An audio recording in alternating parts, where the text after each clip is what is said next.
Greetings everyone. So this video is going to be about this beer, which is my West Coast Pilsner. It's IPA hops and aroma and flavour, but in a fairly traditional kind of lager base, and a kind of a fusion sort of style that I've not really covered before. So let's get into this beer and have a chat about the recipe, the brew day, and do the tasting at the end.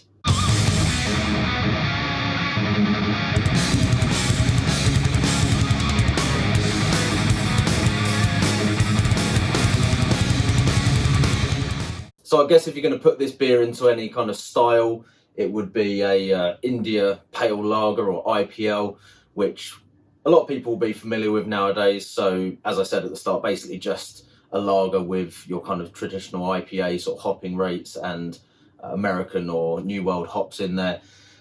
There's not really an actual style guide for that because it's a sort of fusion style, which although lots of breweries are making it, it's not, as far as I know, a recognised kind of BJCP style or anything like that. So as far as the recipes go, you can kind of do what you like with it. Obviously there's some commercial examples that you can follow recipes for, and there are a few of those published by some of the brewing websites and magazines and things like that that can give you a good starting point.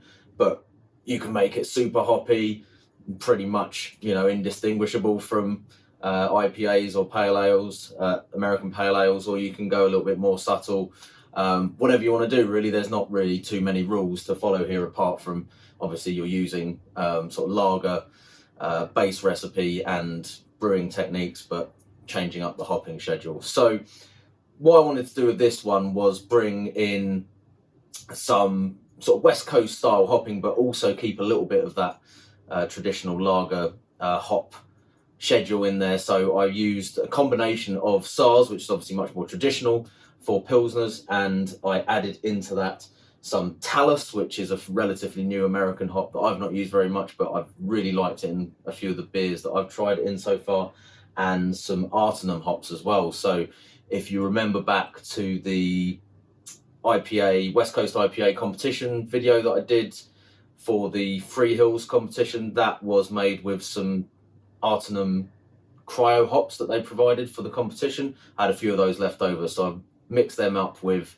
the Talus hops that I've got and some Saaz in there as well, to again give a sort of like a sort of fusion between the more traditional style and something a little bit more new and exciting perhaps in terms of the hopping. So I'll just go through the recipe now. The base, or the malt base, was fairly standard sort of Pilsner type thing going on there. So I had 4.1 kilos of Pilsner malt. This is for a 21 litre batch, by the way. I was using Dingerman's Pilsner malt for this one, which I've been getting reasonably good results with. So that's a good option if you're looking at different Pilsner malts there. A little bit cheaper than some of the more expensive kind of Weyermann options at the moment, which are getting crazy expensive right now for whatever reason. And added to that just 200 grams of Carapils, which works out to about 4.4% of the grist, and then 200 grams of light Munich as well. And that's it. So nothing too crazy going on with the malt grist there. And then the hopping, I started off with the kind of traditional Pilsner style hop. So Saaz in at 60 minutes, 25 grams of that to give us 14 IBUs as the kind of base bittering, and another 20 grams of Saaz at 10 minutes in the boil, but combining that with 20 grams of Talus. And then I did a whirlpool or hop stand for 20 minutes at 80 degrees with 40 grams of Talus and 20 grams of the Ahtanum cryo hops. And then I also decided to dry hop this one with 40 grams of Talus and 20 grams of Ahtanum. So it's a good level of hopping, obviously, for a Pilsner, but it's not kind of sky high sort of crazy hopping levels that you certainly see in a lot of modern IPAs and stuff like that. So like I said, I was going for that kind of West Coast vibe. I think Talus is quite more towards the, I guess, sort of traditional West Coast hops than it is some of the other more juicy sort of fruity varieties that are coming out currently. And Ahtanum is obviously quite an old school West Coast hop as well, which is very much that kind of citrus peel, grapefruit rind, kind of pithy, grapefruity type flavours and things like that. Both of those have some kind of floral and spicy elements to them as well, which I thought maybe would blend quite well with the Saaz. So again, kind of mixing up the grapefruity, citrusy kind of West Coast vibe, but with some herbal and floral, or maybe even earthy notes in there as well. That was the plan anyway, so we'll see how that goes. In reality, I was fermenting this with the Weinstefana lager yeast, which is the, I was using the Wyeast equivalent of that, whose number I can't quite remember at the moment, but I'll put that on the screen which one that is. There's a few different versions of that. Obviously the dried format is 3470, Imperial Yeast do it as L13, and White Labs have it as Bohemian Lager, or either that or the Bavarian Lager, I think. So I made a good sized starter of that to make sure that I was pitching enough yeast, and I was fermenting this warm and under pressure.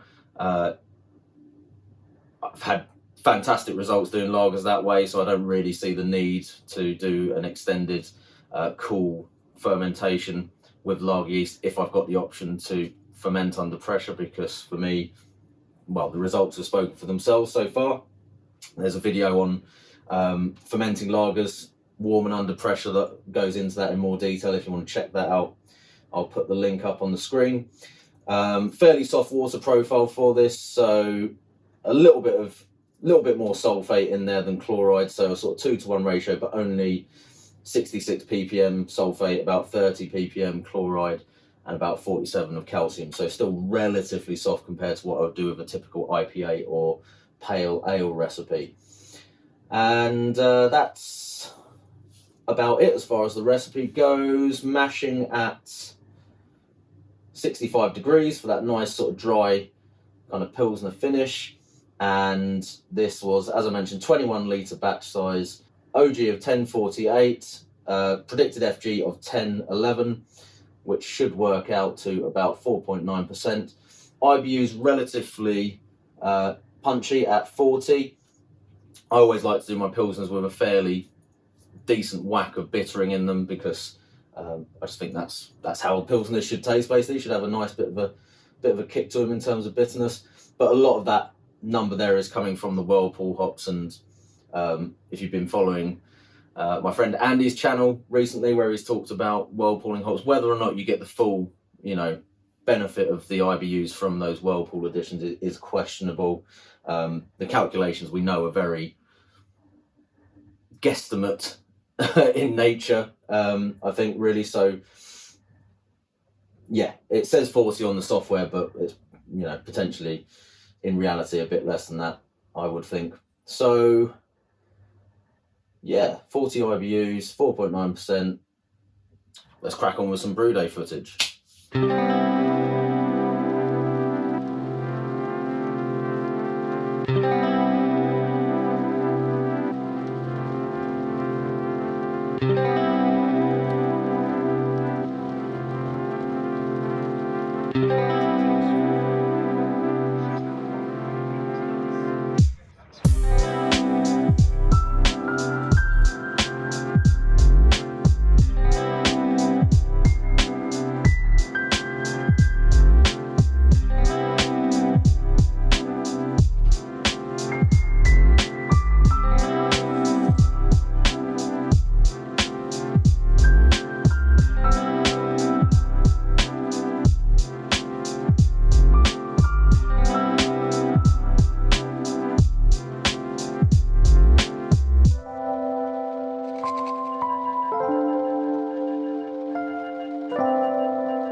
So let's get into the beer. and see how we're doing. This is nice and cold out of the keezer, so the glass is frosting up, but I'll give it a little wipe there. You can see it's got some lovely clarity on it, a nice light straw yellow colour. Definitely looks like a lager. Not crazy carbonation flying up the glass, but there's definitely a few bubbles there streaming up. I had to give the head a little bit of a refresher from the tap because it had been sat there for ages while I was chatting away. But it holds a nice tight white head on the top as well. So yeah, looks the business in the glass, I think. I did cheat a little bit and fine it with gelatin though, because I was finding that with the extra kind of dry hopping and everything, and this lager yeast does take a little while to drop out as well. It needed a little bit of help just to get it to drop clear, but didn't seem to have any other ill effect on the beer at all. Some people talk about gelatin kind of stripping hop flavour and aroma, but I don't think that was the case in this beer, at least anyway. So, aroma-wise, it's got quite a punchy aroma, and there is definitely this kind of West Coast, more sort of traditional West Coast aromatics on here. Still got a little bit of that kind of lager character there as well. Sounds strange to describe an aroma as crisp, but it does have that kind of crisp lagery aroma to it. There is definitely some grapefruity, kind of pink grapefruit going on here as well. Whether that's mainly from the Ahtanum or the Talus, I'm not sure, but it's got a very bright sort of fresh citrus, freshly sliced kind of grapefruit aroma there. And then there's this sort of herbal, slightly dank spiciness there as well. So the aroma is, I mean, as far as what I was trying to describe in terms of my recipe planning for this, is really pretty close to what I was aiming for. So I was really pleased with the aroma on this beer, and also how kind of full on it is for not the most massive amount of hops, not the most massive dry hop in particular on this. So it was only 60 grams dry hop in total, but this yeast seems to really promote kind of hop flavour and aroma. And interesting, I think maybe, you know, this is somewhere where if you want a really crisp kind of pale ale or IPA, just using a you know, lager yeast like this one is something to maybe consider, as opposed to the normal sort of ale yeast choices. But anyway, I'm getting a little bit distracted, so let's get back into the beer. So yeah, I really love the aroma on this. It smells great. And then flavour wise, it's a little bit of a different character to it. There's definitely this sort of spicy, floral, noble character that is sort of sitting underneath, and then you get a bit more of that pithy bitterness. There is a nice bitter kick to this, so you can really tell that it has got a decent whack of bitterness in this. It's not harsh, but it just has that nice kick at the end of the kind of dry, sort of crisp finish that you're after with a beer like this. Makes it very inviting to go back for another sip. In some ways, that does remind me of the way that some German Pilsners that have a fairly firm and sort of assertive bitterness. It reminds me of that a little bit. Flavour wise, there's quite a strong sort of herbal note there as well. So it's spicy, sort of herbal, and maybe the grapefruit and citrusy flavours are definitely there, but they're not kind of on the aroma that was more prominent. On the flavour, it's a little bit more balanced, or maybe even the sort of herbal, spicy, slightly dank notes are maybe coming through a little bit more. Again, it's pretty close to where I wanted. I think perhaps I would have liked a touch more of the sort of bright, fruity flavours in here, with maybe the citrus being a little bit of a more sweeter character to the citrus flavour, as opposed to being slightly more of the sort of citrus rind, pithy kind of bitterness that's there. But again, it works well with the sort of style and the kind of outcome that I was looking for, in terms of it being an IPL that still had some of the traditional kind of Pilsner character to it. Interestingly, the Talus hops, I seem to get a slightly different thing with these hops in every beer that I've tried.